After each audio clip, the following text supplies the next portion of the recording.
Good evening, ladies and gentlemen. Welcome to North Shore Live Cooper's Corner. This is our Christmas program.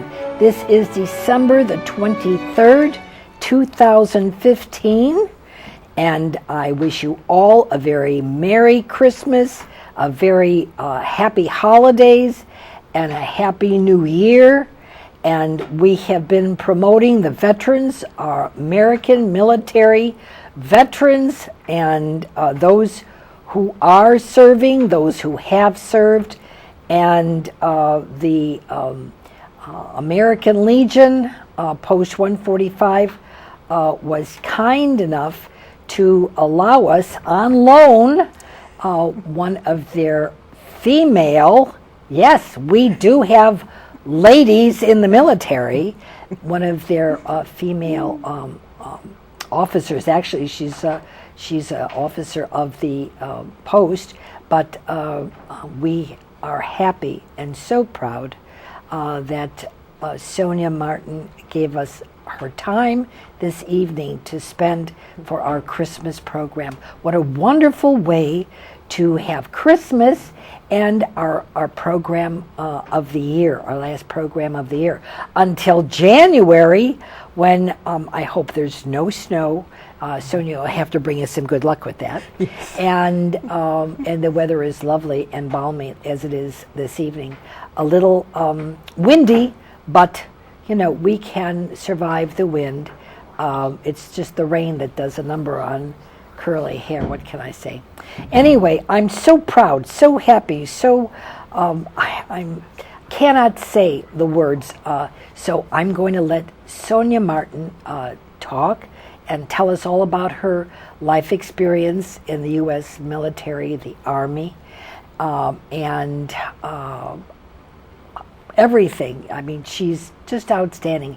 Wait, you'll see in a minute. So without any further ado, I'd like to present to my public, our cable viewers, Sonia Martin, retired U.S. Army Staff Sergeant, and one who has seen many things overseas, and that you were deployed, what, 5 times? Yes, 5 times. 5 times. Well, we want to hear of your experiences and how you got in the military, and that you are, what, 20 years in the military? Yes, 20 years. Isn't that incredible? It is. It's incredible. It's so we are very happy that 145 obliged me to let you come and talk about your experience in the military and what the American Legion does for the veterans and the ladies, you know, the ladies that are there. So the show is yours, Sonia. Go ahead. Anything you want to do. Well, thank you very much for having me. My pleasure. And first of all, happy holidays to all your viewers. And I hope you have a wonderful time this holiday season. As you stated, I spent 20 years in the Army. They went by quick enough. I joined in 1987. I went to basic training as a supply specialist. My very first duty station was Korea. It was Camp Humphreys, Korea, and I was in an engineer battalion, which was new to me because I'd never left home before, and so to be out on my own and experiencing new and different things was it was eye-opening. But with the engineers, I learned how to do my job, and I learned about being a soldier, and what it takes, and what it really means to be a soldier and to give yourself selflessly. And during my time in Korea, we were always training. We went on field exercises. One in particular I was there on my birthday. We were in the field in Incheon, and I was standing in the middle of a rice paddy, freezing, I had every stitch of cold weather gear that the Army had given me on, and I was still cold. You know, so that wind in Korea is just Oh, it's just bone biting, absolutely bone biting. It is, you know, but those are the kind of things that toughen you up. Those experiences, you know, it make you a better person. It lets you understand what you can endure.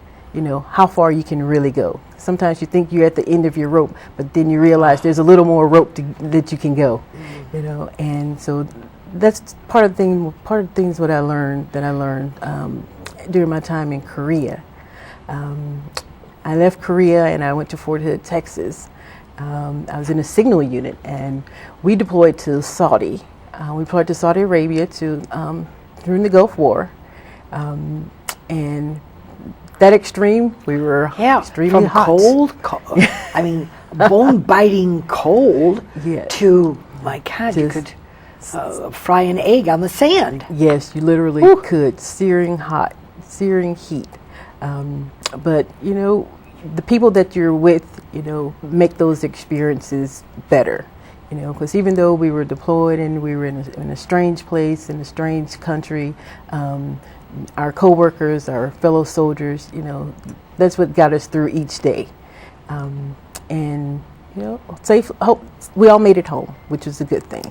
You know, we all made it home. You know, we saw some terrible things. You know, driving through the country. You know, as we went through, and you know, of course, we saw, you know, bodies and just the devastation that happened before we came through. You know, but those are the things that happen in war that you just learn to deal with. And I have to ask you, you know, it's war. It's not something you just tippy-toe around. Right. People want to kill you. Yes. And if you don't get them, they will get you. Yes. If you hesitate, you're lost. Yes. You see it, take it out. Yes. I mean, we have military families, so we're not mamby-pamby about anything. No. Everybody knows their job, their position. Right. Everybody knows, you know, how to use firearms. Everybody is well established in our family who deal this way. And I just feel that it's either them or us. Right. And it's not going to be us. Exactly. So, you know, it sounds heartless, but it's the truth. It's a necessary truth. It's war. It's war. I don't know what these politicians are playing games with. The American people don't know who to follow or what to say or what questions to ask. But if there are men and women overseas fighting, this means war. What other terminology can you put in? If I'm wrong, correct me. No, you're absolutely right. But it's war. Get them before they get us. Yes, this is what you have to do. That's what you have to do, and that's why that's what they train us. That's what we're trained to do. You know, we're trained to defend. We're trained to defend. You know, and that's what we do. Everyone has a job. Everyone has a position. Everyone is trained to know what to do in difficult situations and situations that call for it. So, you know, it's what we do. We defend. You know, and that's what we have to do. So you were in Saudi Arabia for how long? We were in Saudi Arabia for 8 months. And how did you combat that heat? What was it? What was the year? I mean, timeline. And is it hot all the time? I mean, wintertime, springtime, summertime? It's hot. In the evenings is when the temperature drops, and sometimes it can drop to maybe 25, 30 degrees. Dramatically. Wow. Yeah. From searing heat during the day, then it drops. From 100 degrees in the day? Yes, where we're burning, you know, we're walking around, you know, sweating, and then when we pull guard duty at night, then we walk around with the cold weather gear on to stay warm. Yeah, so it's one extreme to the other. You know, but you learn to deal with it. You get acclimated. You know, you get acclimated to the heat and the situation. Tell me about the sand fleas. Well, were you guys bothered with the sand fleas? We weren't bothered so much with the sand fleas. There were other units and other people in different places. But yeah, the little sand fleas, they would get into Your every little shoes, thing. your pants, your socks, your feet. Oh, Yes, you know, kind of sort of like chiggers in the woods. Oh. Yeah, they would get into itchy, scratchy. My other son, who actually was in the Seabees in the Navy, he was deployed to Iraq and in the sand, and the Seabees build, you know, the tarmac for Right. the planes and everything else. Yes. And he was wearing the dog collar, flea collars, on his ankles, in his boots, and his socks, Yes. because the sand fleas were horrible. unbelievable. And tell us, what kind of sand are we talking about? Not like we have. Not like we have. It's real soft. You know, it's soft and Not gritty. kind of powdery in some places. Some places it's really soft and powdery. In other places where I was, it was really fine and really gritty. Yeah. But when the sandstorms come through, the sandstorms would come through and blow, and it's like you couldn't see your hand in front of your face if you're out moving around. You know, it was just it was the strangest thing you ever see when you first experience it. Yeah, because you're like, okay, you've heard about the sandstorm, but you've never been in one until experience it. And then when it happens almost every single day, it's the sand just whips and whips, and then it gets into every little thing that you have. You know, your sleeping bag, your duffel bag, your rucksack, your boots, your clothes, you name it. When the storm comes through, it comes through the tents, so it gets into everything. How did the machinery work? I mean, your cars, the tanks, the whatever that you had there, the Jeeps, what? Those had to be protected. You have a cover over? Sometimes they had carpets to cover them, but again, with the wind blow, we were blowing off. So a lot of times the sand would still get into the vehicles. Yeah, you still get into them, and then you have to go in and kind of meticulously clean it. Yeah. Sandstorms are how fast would you say? I mean, like we get storms out here like 25 miles an hour, or were they bigger than that? I think the ones that we experienced were probably about the 20 miles an hour range. Well, that's still, and that kicks up plenty. Yes, it kicks up plenty. And it was blinding. So do you have goggles or something? Right. We had goggles. And how do you cover your face?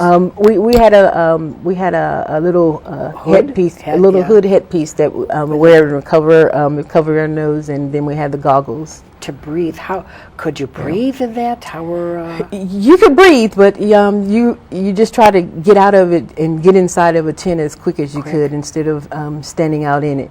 You need protection. You need to be You're covered. Right. Yes. So I mean, you could probably feel the wind blowing in the tent.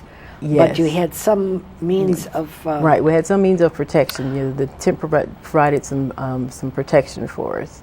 So if during the day the temperatures are like 100 degrees, and what are you wearing? You have to wear your full field outfit? Yes, you're wearing your full duty uniform. During Saudi, we were in the BDUs and our chocolate chip uniform, and now they have ACUs, the uniform, the duty uniform. A lot of times you had your, it's called a load bearing equipment, LBE.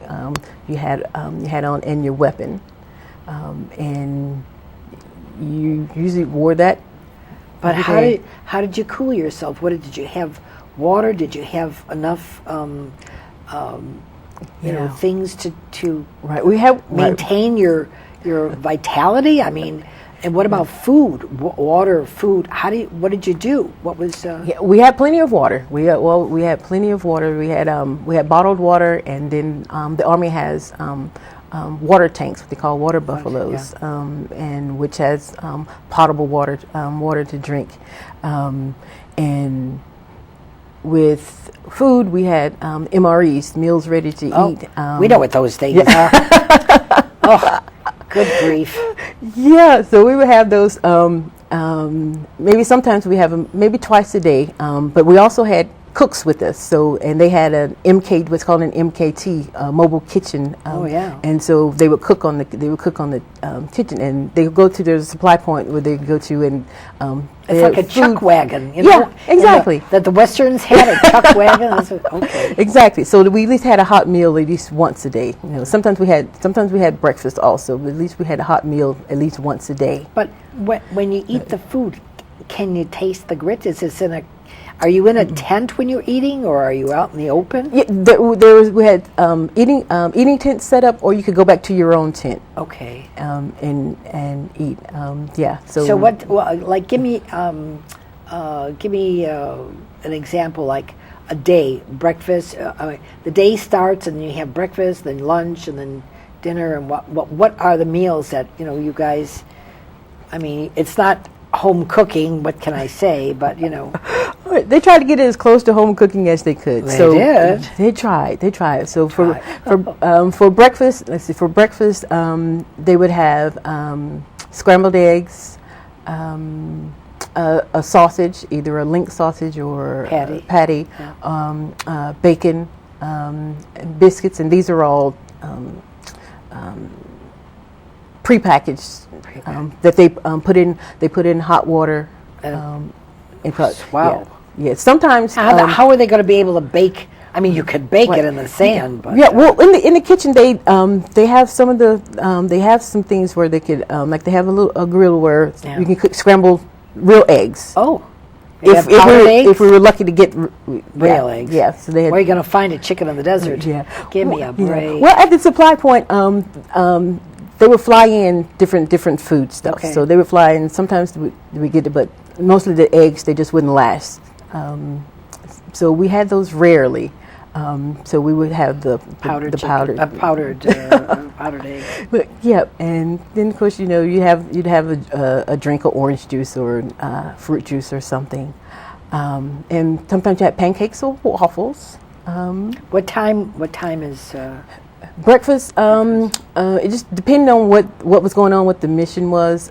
Normally, breakfast would be about 6 or 6:30 to like 8 o'clock. Oh, that's not bad. And then for lunch, lunch was usually an MRE. We didn't have a hot lunch, rarely. That was during Saudi. We didn't.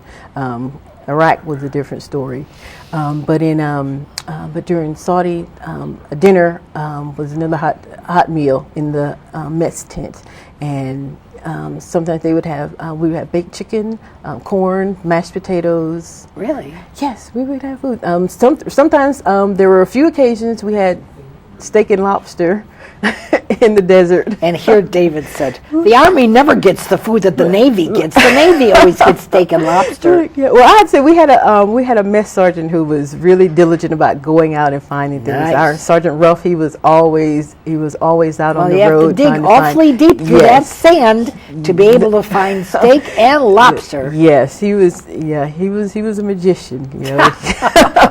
He kept us fed well. Which was, and that's a great morale booster. Oh, for sure. That was a great morale booster. Yeah, I'm telling you. Yeah, eating MREs, 2 or 3 times a day. That's, yeah. That was.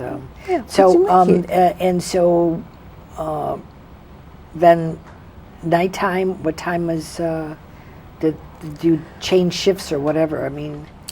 Well, we have guard duty throughout the day. 24 hours was the guard roster that went through. But usually if you want to call it the end of the workday where you're winding down, usually about 8 o'clock in the evening.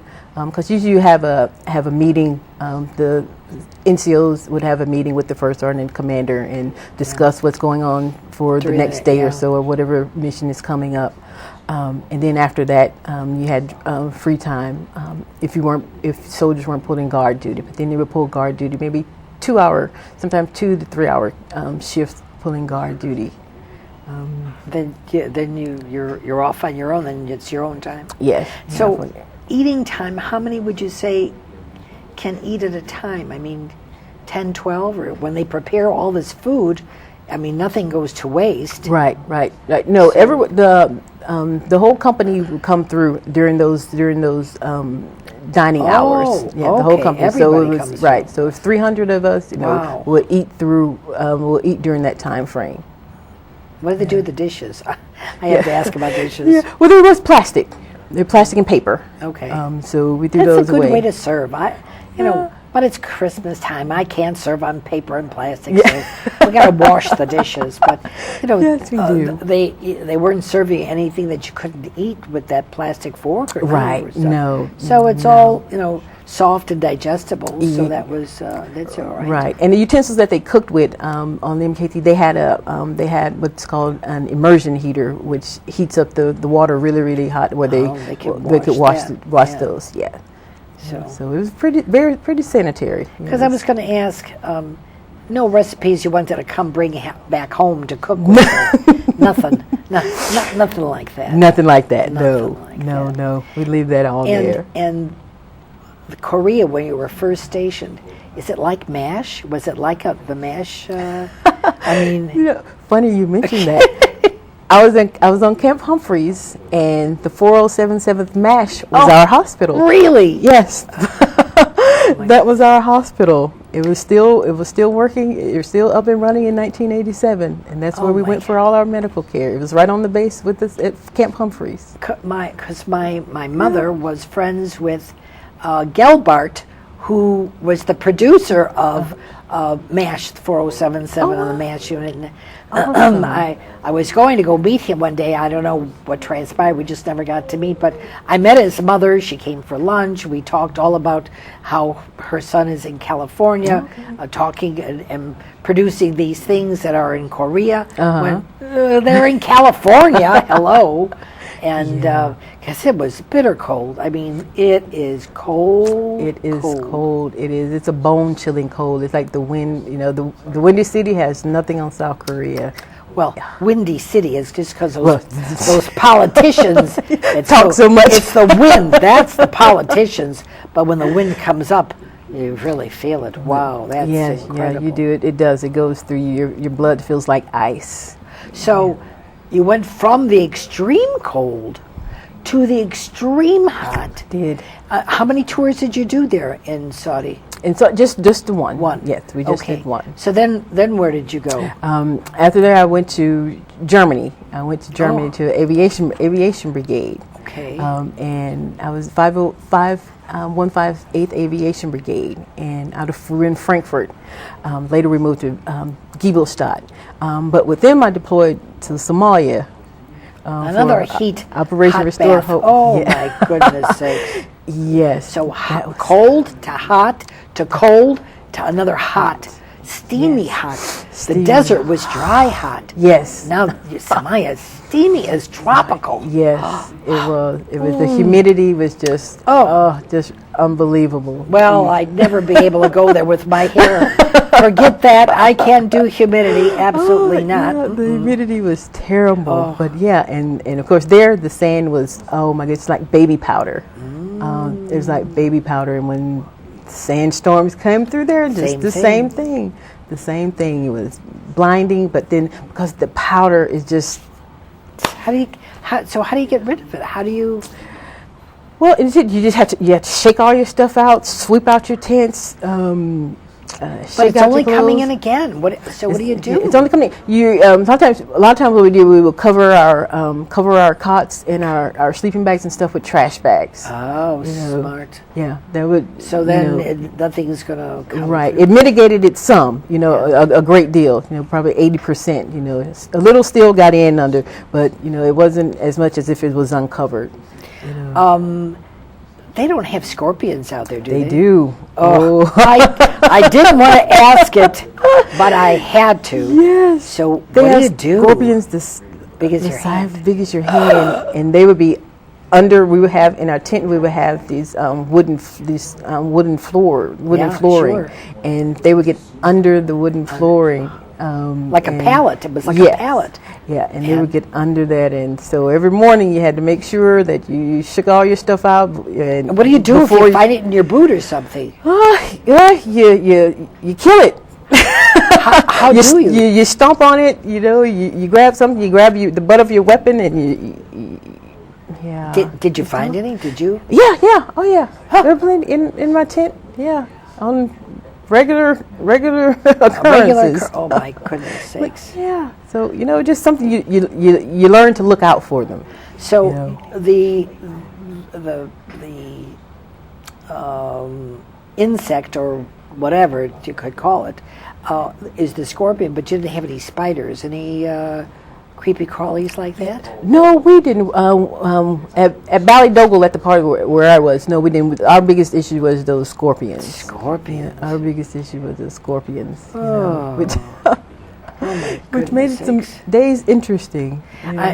Don't they have a unit to, what do you call it? Extermination? Like extermination? Do that? No.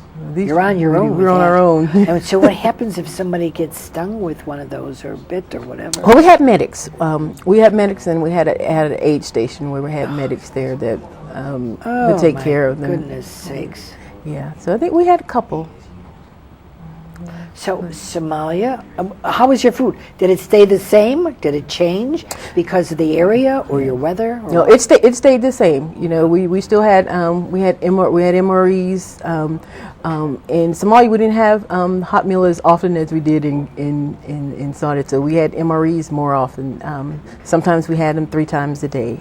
But we did have the MKT that did serve us some hot meals. Right. Yeah. And so what did you do for the holidays? Because you were overseas when you went through the year time. So Christmas, New Year's, Easter. What did they serve? Did you guys get turkey and ham or? They did. We did. They made it. They tried to make it as close to being home as they possibly could. Yeah. And we would have turkey and stuffing and cranberry sauce and okay, so for Thanksgiving, good. Yes, okay. and Christmas as well. We would have regular. We would have regular meals, So, like I say, we tried to make it as close to being home for the holidays as we could. We shared exactly. gifts. Home. It's still a holiday, but not home. Not home. So, not home. So we shared gifts amongst ourselves, and you can't run out to the local department store. No. You just get fly paper or whatever else. Oh, did they have flies? I'm sure they must have flies. Yes, we had flies. Yes, we had flies, and they love to be around food. So sure. So whenever we were eating and combating flies at the same time. Oh my goodness! So we had fly strips and stuff, And did you have nets over your beds or? Because yes, we had mosquito nets. We had mosquito nets on. Because mosquitoes could be a big issue also. And I suppose because that's tropical, they're pretty big. Everything in the tropics, all those kind of insects are big. They were big. When David was in Anniston for his basic training,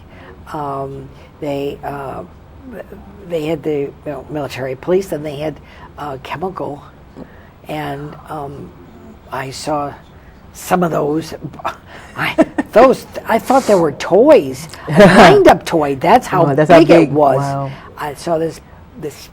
I don't know what it was, but a creepy crawly, and it was standing next to a detergent bottle because everybody was already, they were going home. They graduated and everything. Yeah. And I thought somebody just put that there to scare you, so no one would take the detergent. Yeah. This thing was walking on its own. Wow. And they said, that was from the chemical. The unit. Yeah. So. Can you imagine? I mean, they could make a Godzilla. Yeah. They could do anything with that. They could do almost anything with that. Oh my goodness sakes. Absolutely. And Somalia, that was the first time I'd ever gotten shot at. Oh God. Oh my goodness. In my unit, we just arrived, and this was New Year's Eve. This is New Year's Eve, 1992.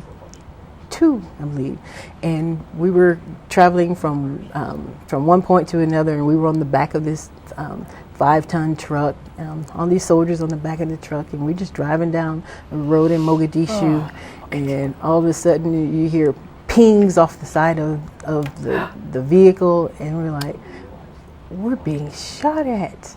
And of course we couldn't shoot back because we don't know who to shoot at, of course. Where's coming from? So we're just there, just wide open, just like in the wide it's open. guerrilla warfare out there. It was Guerrilla warfare. It was, and something they tell you, you see your life flash before your eyes. I didn't believe that up until then.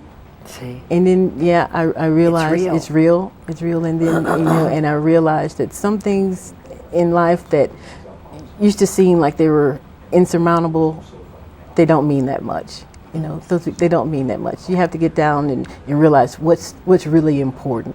And your life. Your life is your life. Your life. I told you, it's us against them. Yes. That's the way it is. That's the way it is. And you can't. There's no hesitation. Do not hesitate. No. You just do it, and that's what you do. That's it.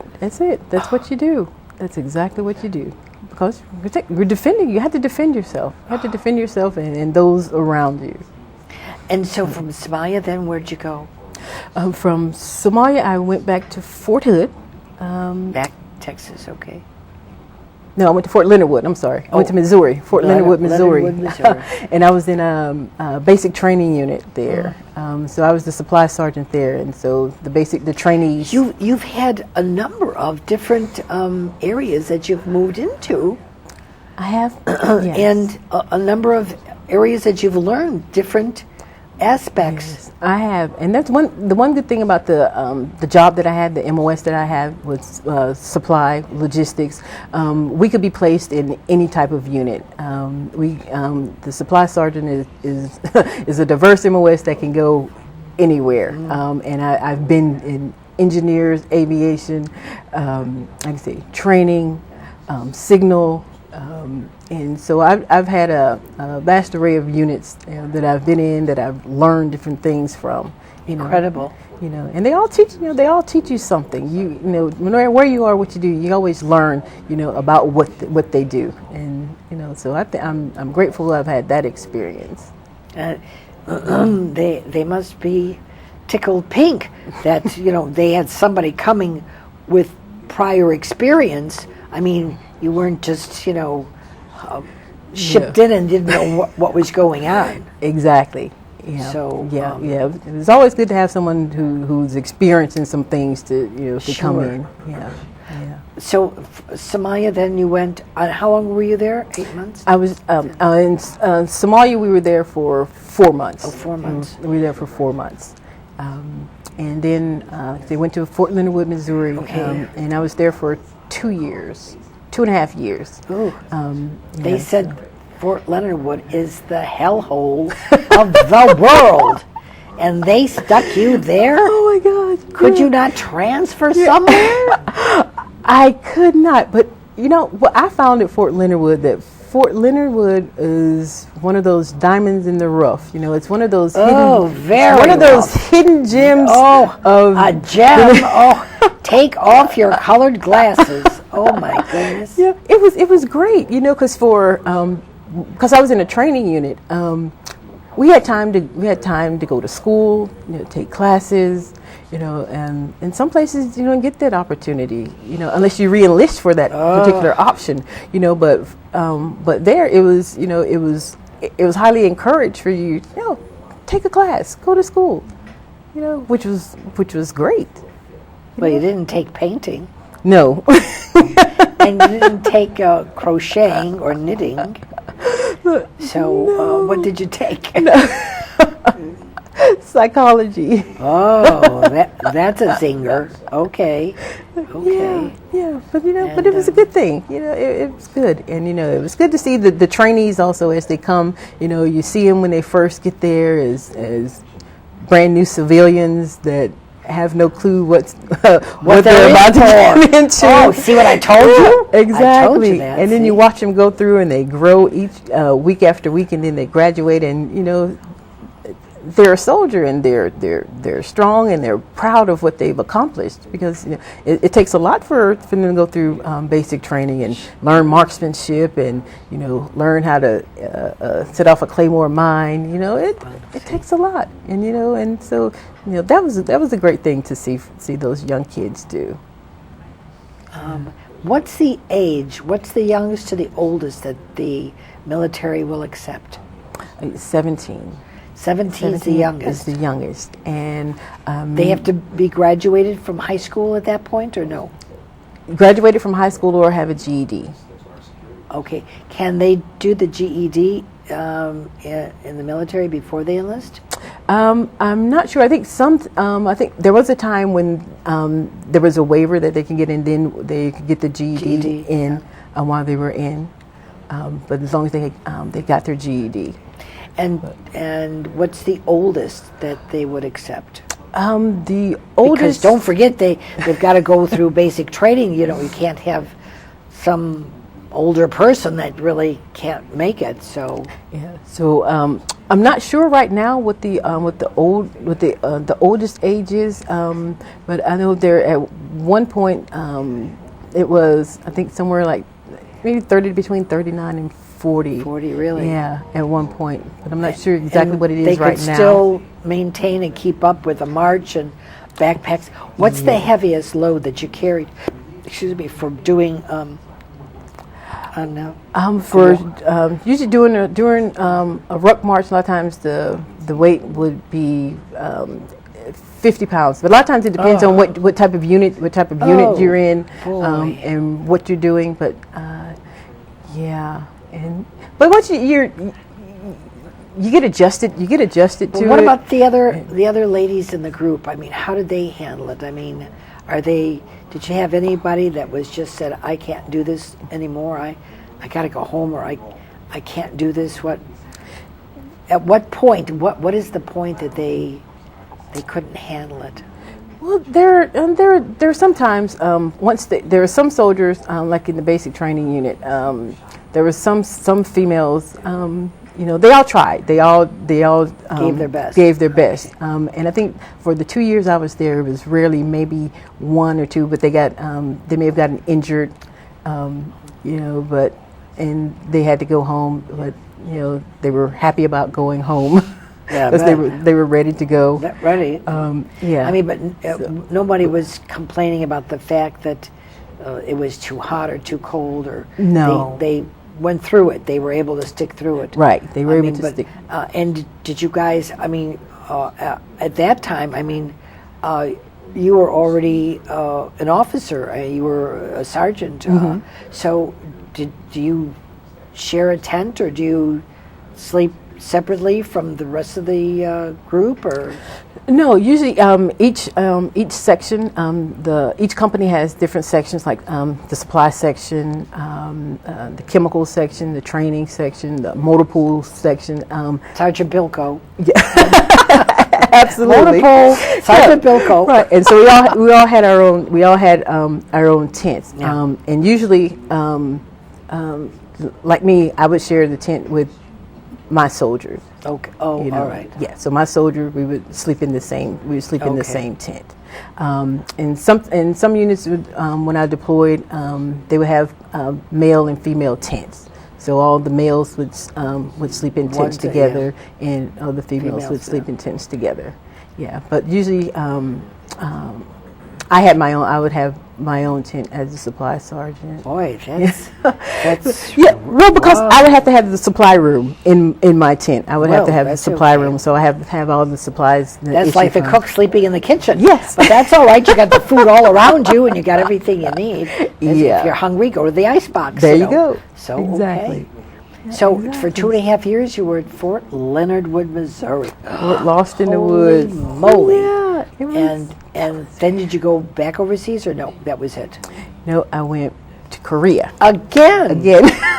Didn't you learn the first time? I did, but they sent me back. You just say why? I did, but they said you got to go anyway. Oh my goodness! There's no debating. You have to go where they send you. Yeah. So I went back to Korea, to Camp Red Cloud, Korea. and I was in a signal battalion. Oh, they got something Again. new. Signal battalion. Okay. Which is good, and they provided communication for the camp that we were on, Camp Red Cloud, and it was a great year. You couldn't get an easy job like correspondent or something, or dealing with the USO, or, after all, you're a lady, you're a woman, you're the female issue here, and you could write or talk or do something instead of being in the field. My goodness. No, but you learn to love it. You learn to love it because it's what you do. The excitement can only go so far. It does, but it lasts. It lasts because you're moving. You're moving so much. You're PCS and you're going to place, and different unit to different unit. My. And so females. Males, we all train together. We all train to do the same thing. And we all had to pull our own weight. I had one young female soldier once. I think we were in Somalia, and so we had to go and download our supply tent, which was ours. Yours, yeah. And so we were in the back of the truck moving a tent, and she said, "Can't we get some guys to help us?" Hello. Wrong answer. What do you mean wrong answer? No. Yeah, no. Where all is everybody? Yeah. No. That was our stuff. It was our responsibility. So I had to explain to her, no, this isn't about male and female and the male being the gentleman coming in. We're all soldiers. They have their things that they need to do. We have our things that we need to do. There's nothing prohibiting us from doing that. So she learned to get in and get her hands dirty and move the stuff around. Does it help if you've been a Girl Scout or a Brownie? Does it help at all? Well, I was a campfire girl. Oh, okay. So maybe that helped. Yeah. Maybe that helped a bit, Sure. And I was pretty independent when I joined the Army. So my mother and grandmother had done a great job of raising me to be. Be independent. Yeah. So that concept for me, and I grew up with 3 brothers, but that concept with, we need to get somebody to do this for us. To help me. No. They have their own stuff. It's not fair to them to do their stuff and come over and do yours too. Well, but when you went to college, you didn't graduate in moving furniture. What did you? I mean, you were moving tents and things. No, I got elementary education. Okay, my goodness sakes. You're prime. You're top of the line. My goodness sakes. Yeah. And then they got you moving stuff off the back end of a truck. Yeah, we had to. It was ours. Oh. There was no way the tent was going to get set up if we didn't get it off the truck. So we had to get it off the truck. We had to unfold it. We had to put the poles up. We had to set it up. We had to set our own cots up. We had to do it all. What about bathing? This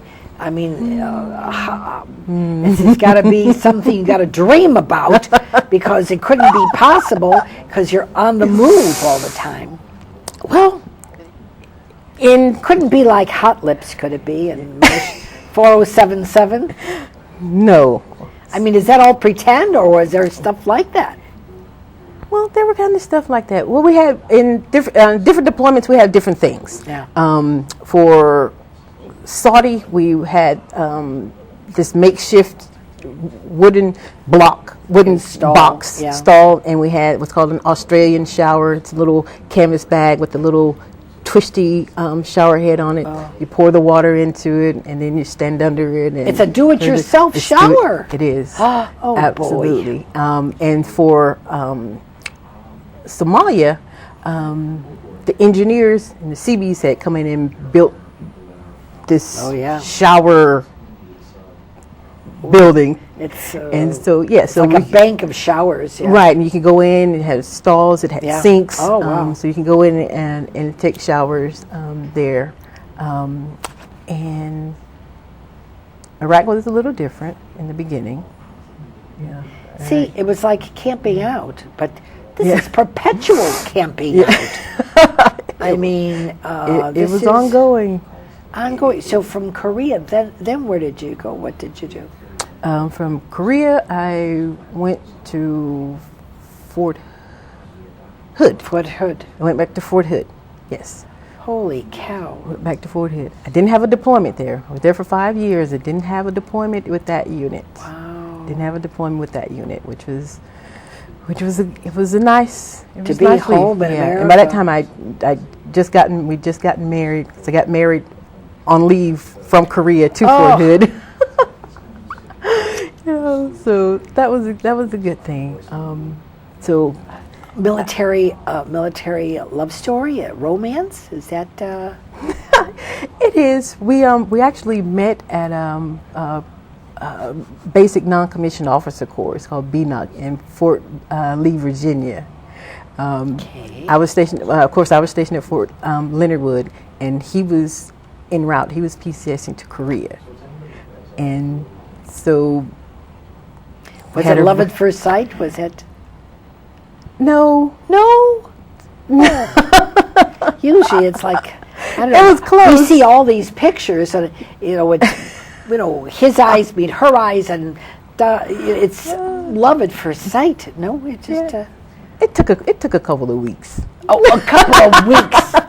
So that's love at first sight, really. Yeah. It took a And while. so, and is it all, you have to go through a lot of rigmarole to get married? Everybody's got to sign off and say, okay. No, not particularly. What it is, once you get married, you submit paperwork. It's called a 4187 to be in the Army Married Couples Program, which means the Army stations you together or leaves within 50 miles of each other. So, but it took the Army almost 3 years to do that for us. Because I was recalling the picture with Cary Grant and Ann Sheridan. I was a male war bride, and they couldn't get him aboard the ship because she was the American military and he was French military. The only way he could get on is if he was considered a war bride, but he'd have to share this ship or all this place of American military going overseas and marrying male going overseas and marrying female, army or civilians. If they were in France and we had American soldiers, they married a French lady. Then she was a war bride. Right. But it was just hilarious, just incredible. But they had to get everybody's permission. They were married 3 times because everybody said he was a war bride, but he's not a bride. He's a man, and he was hysterical. So that's why I asked: did you have to go before someone to ask permission to get married, or you just no after? So no, we flew to Jamaica and we got married. Boy, that was cool. It was. Yeah, that was good. That was nice. Good. That was nice. We had a great time. So you finished up your term in the service at Fort Hood. You were back there at. Yes, I went back to. I went back to Germany. Oh, again back to Germany. I was with engineer battalion, and with them that was the first time I deployed to Iraq. Oh. The first time I deployed to Iraq was with the engineers, and it was an experience, But I think because I deployed, a few times before, I didn't have that anticipation or the anxiety, that a lot of other folks had about going into a war zone. I was calm. I prayed a lot. And prepared. But so you saw everything that we saw here, because we were, what we were watching, you were living over there. You were living through it. Right. Yep. We left Kuwait in this, I guess, maybe about 5,000 vehicle convoy that traveled up through Iraq, and traveling on the road day and night, driving. Did you bring back any Persian rugs? No. kept asking my son, "Can you bring back a Persian rug, any kind?" But what they go through to make those Persian rugs, he said, and it would be a small fortune. But over here, it's a small fortune. Yeah, it sure is. But you drive on it, they put it in the street, people step on it, the camels pee on it, whatever it is. But that's the authentic one, Right. And nope, I didn't bring any rugs. no back. rugs back. No Oh rugs my back. goodness! No rugs back. No Well, rugs. for a honeymoon, did you go overseas for a honeymoon? No, we did the honeymoon in Jamaica. Oh, that was a good thing too. Yeah, that was a good America the Beautiful. thing. Yes. Well, so 20 years, you're, wow. Yeah, 20 Wow. years. We didn't even get to what the American Legion has done for you or how you found it. We have to have you back a second time. Wow, I'd be happy to come back. Oh, you got to come back a second time. I would be happy to come Yeah, back. because I can't let this story go without an ending here. And it's happy because your handsome husband's sitting over there. Chris is sitting there. So we've got to, let the viewers know this is a very happy ending and wonderful. She has a very handsome husband, and she's got 3 beautiful children, and we're going to get to that in part 2. This is only part 1, but she's going to talk about American Legion and how veterans can get involved and how to find you. And if you are a veteran, Army, Navy, Air Force, Merchant Marine, Coast Guard, Coast Guard, Yeah. whatever, please contact. Well, who could they contact? Could they? they can contact American Legion Post 145. Okay. American Legion Post 145. It's up here in Highland Park. We have a Facebook page as well. And you could find whatever you need to find. And you could contact me, bev.cooperscorner@yahoo.com, and we'll help you find where you are or locate you. And if you want to join this post, that would be outstanding. And we are going to see this on YouTube. So everybody who's interested, there's the YouTube thing, please do join us and visit us on our YouTube. And you can see this story with Sonia and Martin and other stories that we've had on. But we want to make you aware of the plight of the veterans. We need to help our American veterans, pardon me, and we need to get them care. We need to find homes, clothing, shelter. We need to feed them for Christmas, for holidays, for Thanksgiving, for Easter. At any time, if you can help, please do. You can contact your local church. You can contact the American Legion, Post 145, and ask, what can you do for veterans and where can you help them out? If you can have a veteran over for dinner one night just to have them in your home, it is really a blessing. It would be a wonderful thing to do.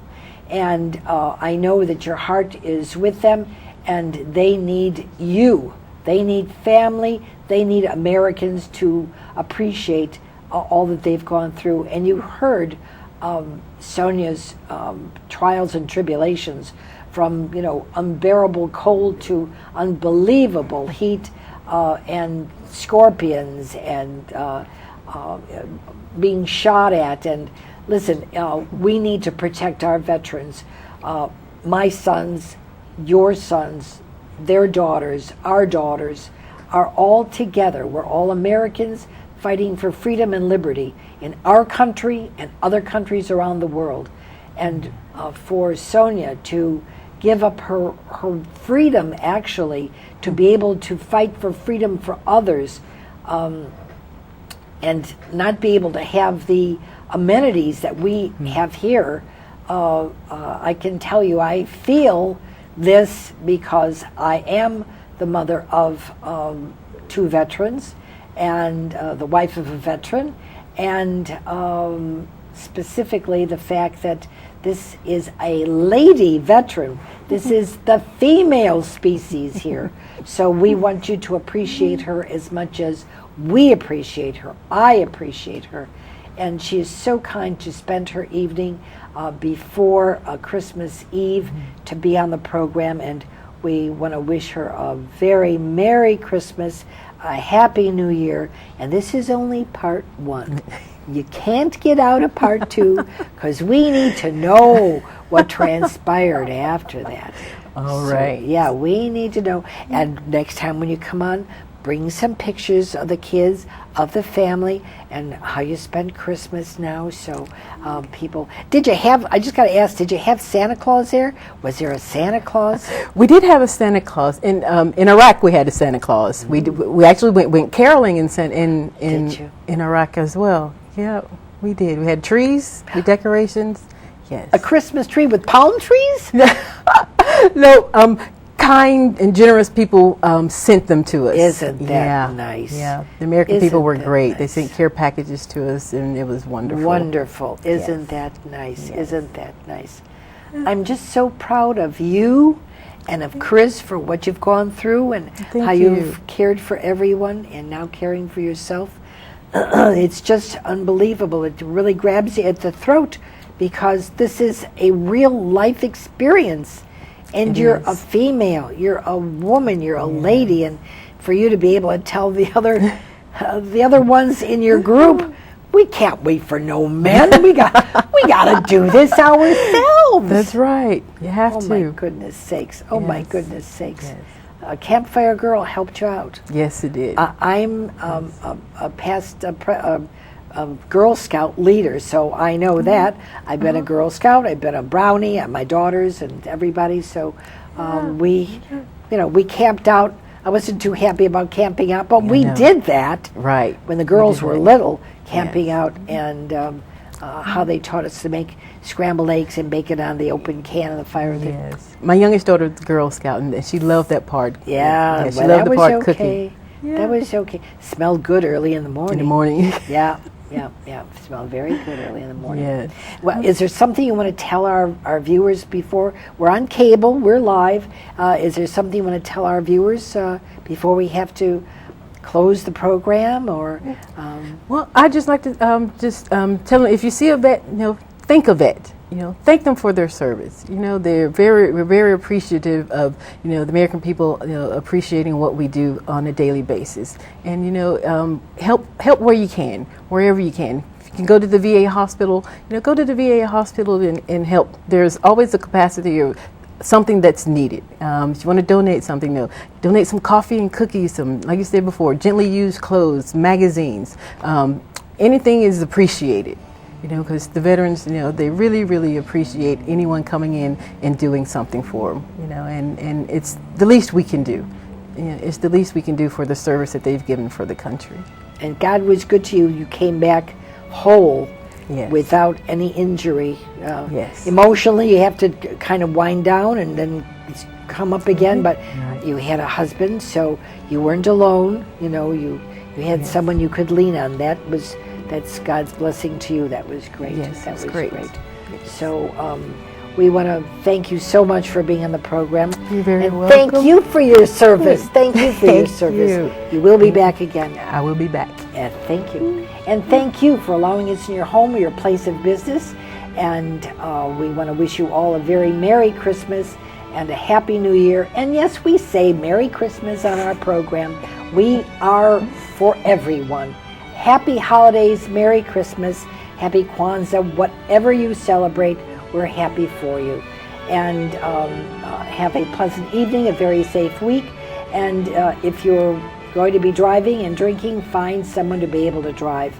And we'll see you in 2/16 in January. And we are going to definitely have Sonia Martin back. Thank you for watching. See you next time on North Shore Live, Cooper's Corner. Good evening.